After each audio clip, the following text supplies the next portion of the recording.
हात नसतो तुम्हाला सोडून. हा, मला बी अजित पवार म्हणतात, पण गऱ्यांनो नियतीचा खेळ बघा. खरंच आज माझा हा प्रवास इथंच थांबतोय. मी नेहमी म्हणायचो राजकारण आपल्या जागी आहे, पण काम महत्वाचं.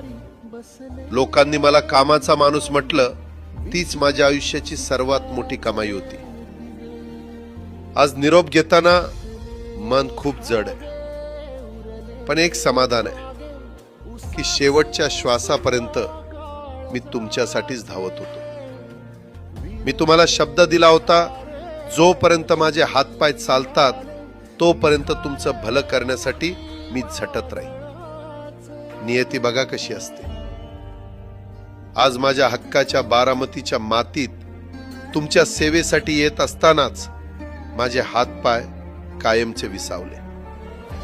पण मला अभिमान वाटतोय की मी रिकाम्या हाताने नाही, तर तुमच्या कामाची फाईल छातीशी धरूनच या जगाचा निरोप घेतोय. शेवटच्या क्षणीही माझ्या डोळ्यासमोर फक्त तुमचा चेहरा होता. माझा स्वभाव थोडा रोखठोक होता. कधी कुणावर ओरडलो असेल, कुणाचं मन दुखावलं असेल, पण माझ्या त्या रागामागे फक्त एकच तरफड होती की माझ्या सामान्य माणसाचं काम झालं पाहिजे. सत्तेसाठी नाही, तर तुमच्या हक्कासाठी मी नेहमीच दादा म्हणून उभा राहिलो. आता मी निरोप घेतोय, पण महाराष्ट्र थांबता